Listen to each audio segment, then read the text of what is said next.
Resuming chapter 17, Pavesha. Duryodhana turned homewards with his army. When he had gone part of the way, he sent his army away to Hastinapura. He walked about in a lonely spot. Sick of everything, he sat down somewhere. Immersed in the saddest of thoughts, he did not know the passage of time. His face reflected his sorrow.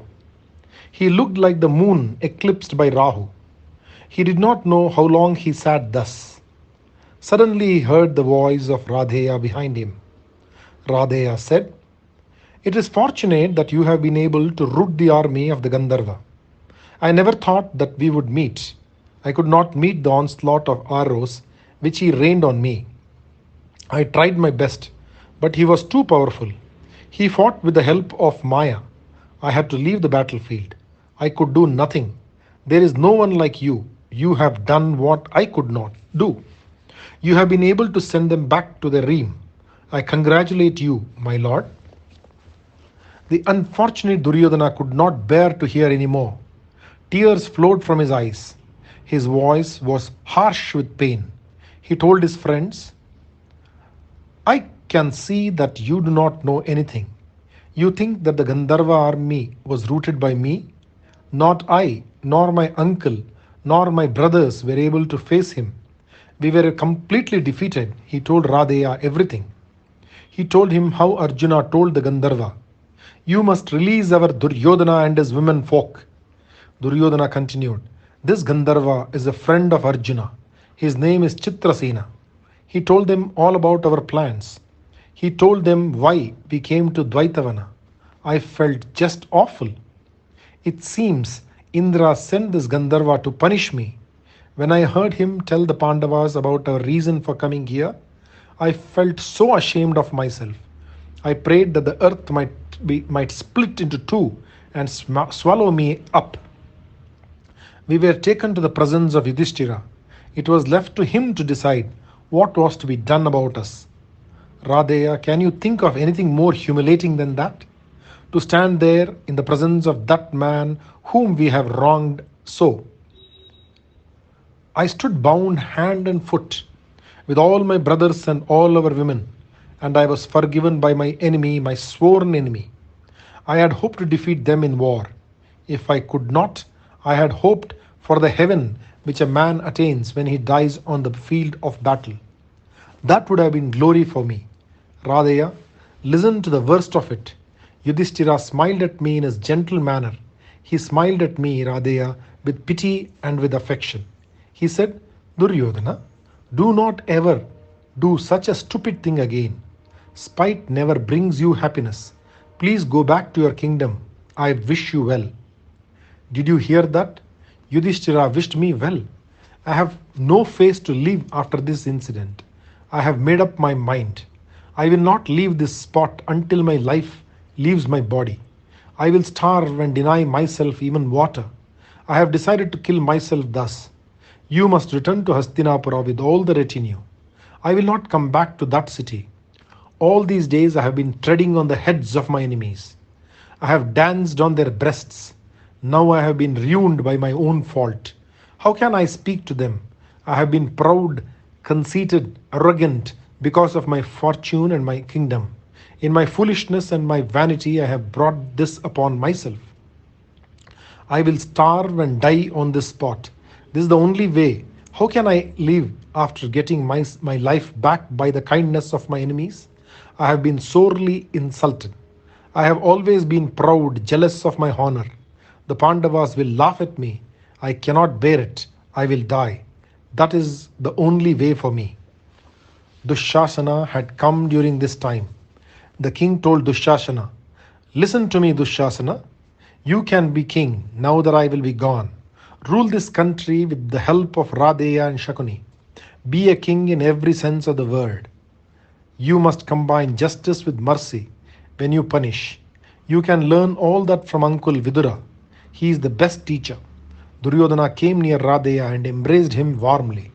He said, "I had hoped to share this kingdom with you, but all that is just a dream. This is real." Dushasana fell at his feet. His eyes were almost blind with tears. He caught both the feet of his brother in his hands. He would not let go. He said, "What folly is this, brother mine? Why should you die? What is this you are asking me to do? Let the sky fall on the earth or the sun slip from his orbit. I will not rule the kingdom as you are asking me to do. I will never let this happen. You dead and I to be the king? My lord, is this all the love you have for me? The bond among the five Pandavas is the same as that among us brothers. We adore you. You mean everything to us. Can any one of us live if you decide to leave us? Can any one of us live if you decide to leave us? Please do not do this to us. Please calm yourself and forget this incident." He cried like a child in a loud voice. His grief was great. Radhaya said, "My lord, there is nothing here to mourn about. This was a childish prank which we practiced. It did not succeed as we hoped. We must forget it. The Pandavas are noble. We had always known it. They did what they did because it is the duty of a Kshatriya to help the oppressed. This was a very unfortunate happening, but you must be more firm. You must not be so sensitive about it. You must not hurt all of us by doing this drastic thing. Please abandon the idea and come back to Hastinapura. Can any one of us live after this calamity happens? Is there anything worthwhile in the world once the great Duryodhana dies? No, nothing. Please come back to your kingdom and rule us all with justice and love. We cannot be without you. You must listen to me. You must come back to the city with us. If you do not, do you think I will go back? I will sit at your feet. I will live once just as long as you live, not a moment more." Shakuni had come there in the meantime. He was watching Duryodhana with a smile of amusement. He said, "You have heard all that Radheya and Dushasana said. It is not right that you should attach so much importance to such a trivial happening. Killing oneself is not becoming to a Kshatriya. You are throwing away all the wealth and the kingdom which I won for you. Your grief is unmanly. It shows a nature unseasoned by suffering. Do not spoil the grace or the gesture of the noble Pandavas by your sorrow. If you are really convinced that your actions so far have been wicked since they were aimed at these good cousins of yours, you can repay their nobility by an act even more noble. You say your reputation is lost. You can regain it in a moment by restoring their kingdom to the sons of Kunti. All the three worlds will then resound with praises of you and your greatness. Make friends with the Pandavas. Yudhishthira treated you like a brother. You can do the same too. Why don't you do it? That at least will be a worthy action. Instead of that, you are behaving like a sulky child which has been scolded. Do not be foolish. You can kill your foes if you are alive, and only if you are alive. Give up this foolish notion." Duryodhana would not let himself be persuaded by any of them. He made them all leave him alone. He spread kusa grass on the ground and sat on it, intent on meditation. All his retinue went some distance away from him and camped there. The night was spent by Duryodhana on the kusa grass. While he was alone, he felt that he was in a trance. Perhaps his evil genius spoke to him. His penitence was passing. He felt as though someone told him, "You will rule the earth. Why die? You have Radheya, Dushasana, Bhimasena, Bhishma. You have Radheya, Dushasana, Bhishma, Drona and Ashwatthama to fight for you. You have so many friends to help you. Why should you be afraid of the Pandavas or of their nobility? You can kill all of them easily." Krishnarpanamastu. Shri Gurubhyo Namaha. Chapter 18 of Vanaparva. Duryodhanas Rajasuya. Duryodhanas Rajasuya. In the morning, Radheya came to Duryodhana and again asked him to abandon the idea of committing suicide. He said, Let not this one gesture on the part of the Pandavas make you think that they have forgiven you for all the sufferings they have undergone because of you. No, they remember everything. You need have no fear about the future. I will kill Arjuna. You can kill Bhima. As for the other three, anyone can kill them. Come, my lord, rise up. A new day has dawned. A new hope has arisen in my heart. A hope that you will not refuse me my request. The words of Radeya and the dream like experience of the night before together put new life into Duryodhana. With a smile, he got up. He took Radeya's hand in his and said, You are right, Radeya. You have made me see that I was about to do a foolish thing by committing suicide. I will not do it. I will live to fight with the Pandavas who are my enemies. They are not my brothers. I will kill them and rule this world, or I will die and reach the heavens. My mind is firm. They all returned to Hastinapura with glad hearts. The Kaurava army had returned to the city.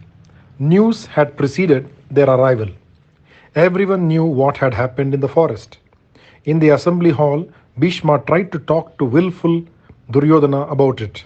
He said, Look at what happened in the forest.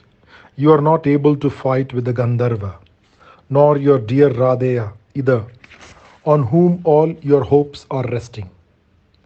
The Pandavas are good and noble. They are all much better warriors than you and your friends. Why not you make it up with them and call for peace? It will be a fitting sequel to this Goshayatra episode. Duryodhana laughed loudly and walked out of the council hall. Bhishma got disgusted with the whole crowd, and went away to his palace. After that, Duryodhana told Radeya, Ever since I saw the Rajasuya of Yudhishthira, I have been wanting to perform it myself. With you to help me, I am sure I will be able to do it. Radeya said, Most certainly. You must see to the arrangements. I will, in the meantime, go and conquer the kings who may dare to defy you. Duryodhana sent for the priests and told them, I want to perform the Rajasuya. Please see to the preparations.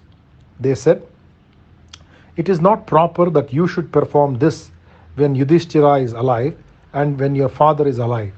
If, however, you insist, then of course it must be performed. You must fix the place. You must plough it with your own hand and make arrangements for the building of the hall. The kings who are likely to defy you must also be conquered before you set about performing the Rajasuya. Duryodhana agreed to all the conditions that were set down. Radeya set out on his conquests. Before his return, the other preparations were going on at furious speed. Everything was ready. Messengers were sent to all the kings, inviting them for the Rajasuya to be performed by the Kuru monarch Duryodhana. Dushasana sent a messenger to Dvaitavana. He said, Go to the Pandavas and invite them all to the function. The servant went to the Pandavas and told them, The Kaurava monarch Duryodhana is about to perform the Rajasuya. Everyone has been invited to attend it. Dhritarashtra and his son have sent me to you to invite you all to Hastinapura. Yudhishthira heard these words and said, I am very happy to hear that Duryodhana is able to perform the Rajasuya. We would certainly have accepted the invitation if we had been free to do so. But we cannot enter the city of Hastinapura until the 13 years are over.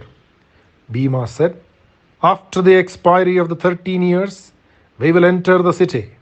We will then perform a yagna where your king and his sinful henchmen will be the sacrificial goats. You can take this message of mine back to the king. The messenger went back and reported all the happenings at Dvaitavana. The Rajasuya was performed by Duryodhana with great pomp and splendor. Many were the kings who attended it. Many of them were the friends of the Kauravas, and others had been conquered by Radeya in his campaign. There was nothing but joy in the heart of everyone. There was nothing but joy. in the heart of everyone. Dhritarashtra was happy that his son had performed the Rajasuya. There were some who compared it with Yudhishthira's Rajasuya and they said, "This is not so wonderful as that of at Indraprastha. The grandeur is not one fraction of that." Yudhishthira's Rajasuya was far more impressive. But generally, the comment was that it was a grand function, and everyone said as much to the king Dhritarashtra and to Duryodhana. When it was all over, Duryodhana paid due respects to all the elders and returned to his council hall. He embraced Radheya and said, "Radheya, because of you I was able to perform the Rajasuya. With your help too, I will be able to rid the world of the Pandavas and rule this world without any rivals." Radheya said, "I have said it often enough, my lord, but I will repeat it once again to please you. I now take an oath that I will kill Arjuna in the war. Let me not reach into the innermost portals of your heart until I achieve this. I swear that I will not wash my feet, that I will not eat meat or drink wine until this oath of mine is fulfilled." Duryodhana was immensely pleased with the devotion of Radheya. He said, "When the great Radheya is my refuge, why should I have any worry about the future? The Pandavas seem to me to be dead already." Krishnarpanamastu.